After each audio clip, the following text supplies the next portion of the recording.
My name is Anthony Smith, and my presentation is on social media and how it affects the human brain. And this picture you see right here is a picture of a hand trying to grasp a baby's attention.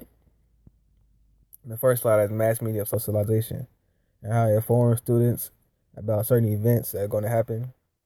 Also, it makes people think that if they buy or get certain things, they will feel accepted by other people, such as getting clothes that or they think are cool, or watching certain TV shows or listening to certain music that other people listen to. Also, media is a very powerful thing. It can be used for good and evil. It also affects people's behaviors. Also, it is firing into the human brain, which are to see differently between genders and certain people.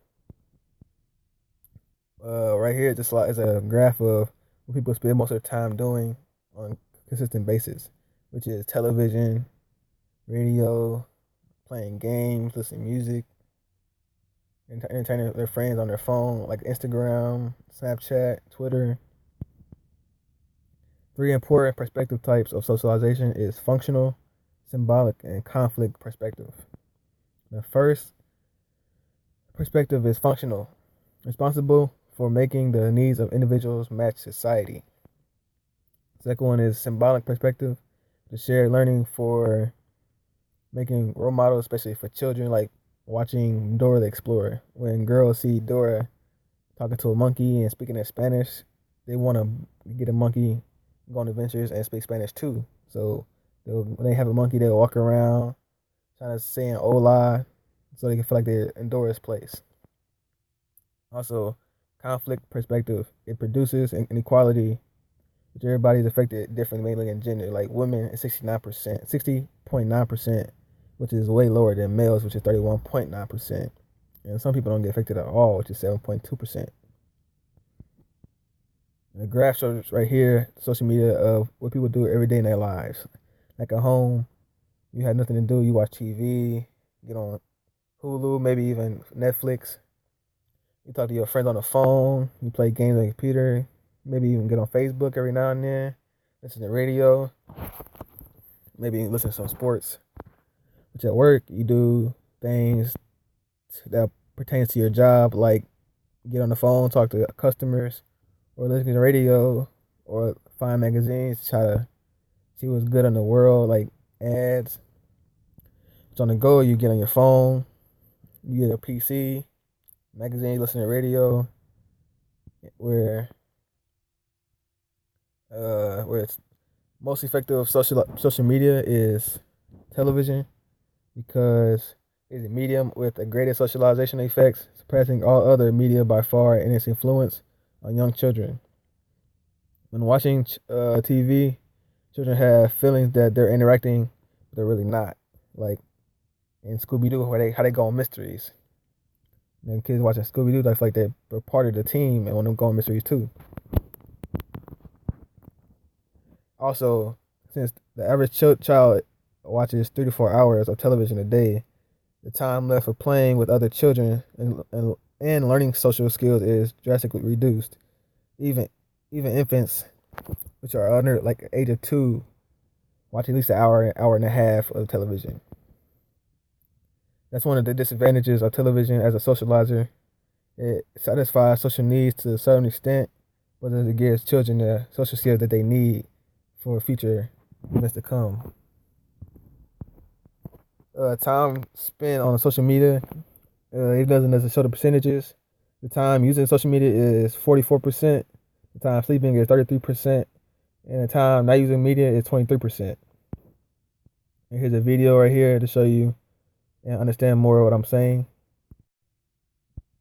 With social media sites being used by 1/3 of the entire world, they've clearly had a major influence on society. But what about our bodies? Here are 5 crazy ways that social media and the internet are affecting your brain right now. Can't log off? Surprisingly, 5 to 10% of internet users are actually unable to control how much time they spend online. Though it's a psychological addiction as opposed to a substance addiction, brain scans of these people actually show a similar impairment of regions that those with drug dependence have. Specifically, there's a clear degradation of white matter in the regions that control emotional processing, attention, and decision-making. Because social media provides immediate rewards with very little effort required, your brain begins to rewire itself, making you desire these stimulations, and you begin to crave more of this neurological excitement after each interaction. Sounds a little like a drug, right? We also see a shift when looking at multitasking. You might think that those who use social media or constantly switch between work and websites are better at multitasking, but studies have found that when comparing heavy media users to others, they perform much worse during task switching tests. Increased multitasking online reduces your brain's ability to filter out interferences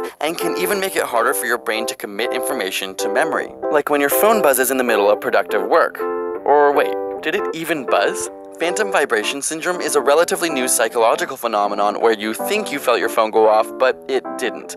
In one study, 89% of test subjects said they experienced this at least once every 2 weeks. It would seem that our brains now perceive an itch as an actual vibration from our phone. As crazy as it seems, technology has begun to rewire our nervous system, and our brains are being triggered in a way they never have before in history. Social media also triggers a release of dopamine, the feel-good chemical. Using MRI scans, scientists found that the reward centers in people's brains are much more active when they're talking about their own views as opposed to listening to others. Not so surprising, we all love talking about ourselves, right? But it turns out that while 30 to 40% of face-to-face conversations involve communicating our own experiences, around 80% of social media communication is self-involved.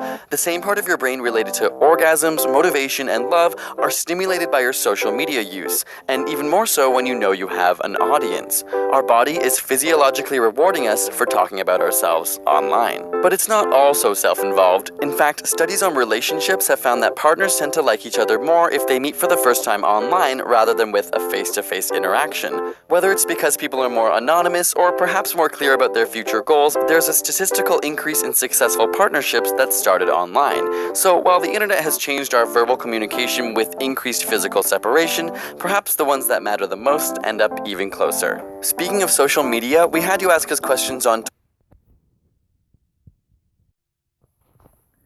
After watching this video, to me, it shows how weak our socialization skills are due to us being more liable to match online and be able to talk more online than face to face, because we're not used to talking face to face so much. And online, you have more time to think and think about more what you're gonna say than face to face, where you have really no time at all. And my conclusion, television is the most effective type of media because that was what you were told to do when you were young. When you were getting your parents' nerves, they would sit you down, make you watch whatever would grasp your attention. As far as when you're older, you become more interested in sports, they give you a bigger television, so you would want to get out the way when they have something to do or leave them alone. So my question is, if there was no longer television or social media, do you think our social skills would be higher or lower? And that's my presentation.